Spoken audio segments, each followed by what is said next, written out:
iam se desviar, eles já iam abandonar a causa do Evangelho. Tanto é que quando Jesus apareceu uma certa vez, lá estava Pedro e os discípulos pescando, fazendo outras coisas. Ou seja, Jesus teve que aparecer, reafirmar. Inclusive nessa ocasião foi quando Jesus chamou Pedro e falou: Pedro, amas-me? E ele falou: Senhor, eu te amo. E 3 vezes ele fez a mesma pergunta e depois incumbiu a Pedro, falando: sobre esta pedra eu levantarei a minha igreja e as portas do inferno não prevalecerão contra ela. Essa é uma promessa do Senhor Jesus. E nós estamos nessa campanha Guerra contra o Mal. E nós, na verdade, a vida do crente é uma guerra constante contra as trevas. Não existe nenhum momento, irmãos, que o crente possa pensar que está fora dessa guerra, porque o nosso inimigo ele não descansa, o nosso inimigo ele não tira férias.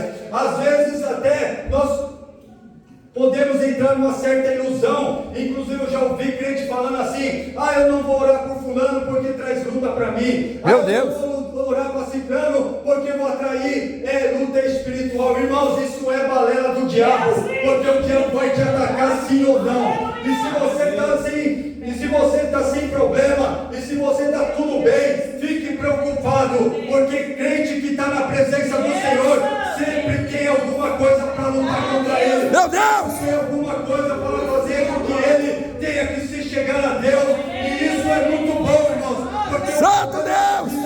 nos impele a falar com o Pai. Os problemas da vida nos impedem a buscar mais. Então o crente que busca, ele além de ganhar vitória, ele sai cheio do Espírito Santo, ele sai cheio da presença e vitorioso e mais forte contra Satanás e as suas seus. Santo Deus! Aleluia! Glória a Deus! Ele tem que estar cheio do Espírito Santo. Glória a Deus! Glória a Deus, aleluia! Glória a Deus!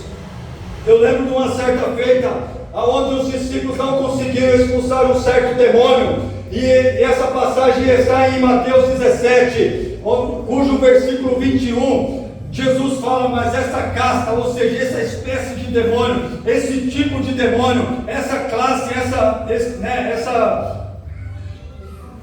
esse tipo de demônio não se expulsa senão com oração e com jejum. Irmãos, não tem nenhum segredo. Jesus já passou tudo que o crente precisa. Meu Deus! O crente precisa de oração para estar perto do Pai. O crente precisa de jejum para mortificar a sua carne e o espírito fica forte. Porque, irmãos, nós sabemos que a vida do crente é a luta da carne contra o espírito. O espírito nos impele para as coisas de Deus. O espírito nos impele para as coisas espirituais, as coisas que nos vai levar para a glória. Mas a carne, infelizmente, por causa da maldição, ela nos impele a fazer coisa errada. Ela Deus! Nos impele a querer as coisas deste mundo. Ela nos impele a valorizar as coisas que não têm valor, na verdade. Porque Santo Deus! aqui no mundo nós até podemos enxergar algum valor, mas não tem valor, porque tem data de validade.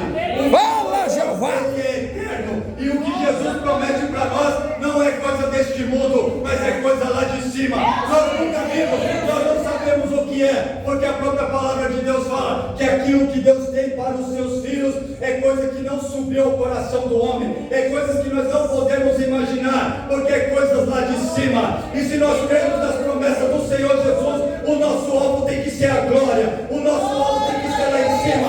Aqui na terra nós somos estrangeiros, nós somos peregrinos. Jesus fala: não sois desse mundo, porque esse mundo eu não sou. Glória a Deus! Santo Deus! Poder! Aleluia! Glória a Deus. Eu vou entrar aqui, irmãos, para falar sobre a força da oração, porque nós entramos que oração e jejum é o suficiente para expulsar os demônios. Agora vamos saber a força da oração. O poder transformador. A oração pode transformar situações impossíveis. Eu vou começar como exemplo da prisão de Pedro. Pedro foi preso por Herodes, porque Herodes estava vendo que os judeus estavam gostando da prisão dos cristãos. E Herodes pretendia matar Pedro, mas a palavra de Deus conta que o povo de Deus estava ali reunido na casa de Maria, orando e jejuando em favor de Pedro. E diz a palavra de Deus que Deus enviou o seu anjo, abriu as cadeias onde Pedro estava. E Pedro achava até que era uma visão, era um sonho, até que ele se deu por conta que ele estava na rua livre, e ele foi para lá e bateu na porta lá, e todos o receberam. Estou resumindo a história, mas irmãos, esse é uma prova que o poder da oração, o poder de jejum, move a multidão segundo os seus propósitos.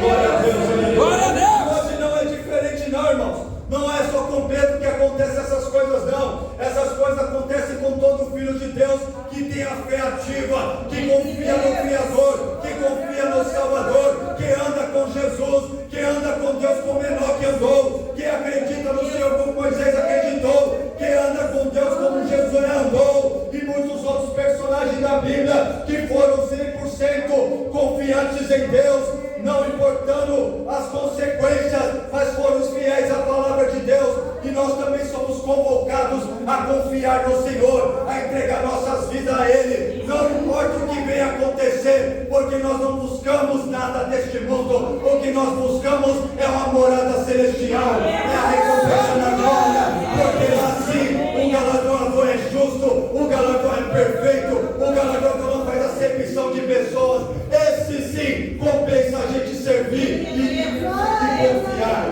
Glória a Deus, aleluia. Glória a Jeová. A oração nos dá comunhão com Deus. Então me invocareis, e ireis, e orareis a mim, e eu vos ouvirei. Jeremias 29, 12 e 13. E buscar-me-eis, e me achareis, quando me buscareis de todo o vosso coração. Irmãos, Deus não se contenta com meia busca, com 50% de busca, ou algo parecido. Ele quer que você realmente queira a presença dEle. Ele quer que realmente você, com todas as suas forças, você queira o Espírito Santo. Eu uma vez falei com um jovem, e ele falou que tinha vergonha de ser batizado com o Espírito Santo. Para mim isso aí foi até um choque ele me falar uma coisa dessa, porque na minha época eu nunca tinha ouvido alguém dizer que tinha vergonha de ser batizado com o Espírito Santo. Irmãos, quem coloca essa vergonha é o diabo, quem coloca essa vergonha é ele, porque ele sabe que o dia que você receber a plenitude do Espírito Santo, ele não pode mais com você, ele não te derrota mais, ele não te vence mais, porque o poder do Altíssimo está na tua vida como chama de fogo, e o diabo não se aproxima. Aleluia, Deus. Aleluia. A oração nos coloca em comunhão com o Pai. A oração nos traz paz e alívio. A prática da oração pode trazer paz interior e alívio da ansiedade. Segundo Filipenses 4, 6, 7. Não estejais inquietos por causa de coisa alguma. Antes, as vossas petições sejam em tudo conhecidas diante de Deus pela oração e súplica e com ação de graça. E a paz de Deus, que excede todo entendimento, guardará os vossos corações e os vossos pensamentos em Cristo. Esse é o poder da oração, irmãos. Se você está ansioso, se você está preocupado, esse é o motivo para você dobrar o joelho e falar com aquele que pode resolver, falar com aquele que tem poder de fazer tudo. Tudo isso, irmão, é apenas um convite que Deus chama você para perto. Então siga a orientação de Deus, que é simplesmente falar com Ele. Amém. Tem pessoas Glória a Deus. que não sabem orar. Orar não é tão difícil, irmãos, é falar com Deus. Você imagina que Ele está aqui na sua frente e começa a falar, pode pôr os seus problemas, Ele quer ouvir da sua boca. Quando Jesus chegou para o cego, Ele perguntou para o cego: o que você quer que eu faça? É lógico que ele quer ver, mas Jesus queria ouvir, Ele pediu para ver. Quando Jesus chegou no paralítico, Ele perguntou para o paralítico: o que queres que eu te faça? Jesus sabia logicamente que ele queria andar, mas Jesus queria ouvir da boca dele a petição. E mesmo é para nós, Jesus já sabe o que você precisa, Jesus já sabe o que você necessita, mas Ele quer ouvir da tua boca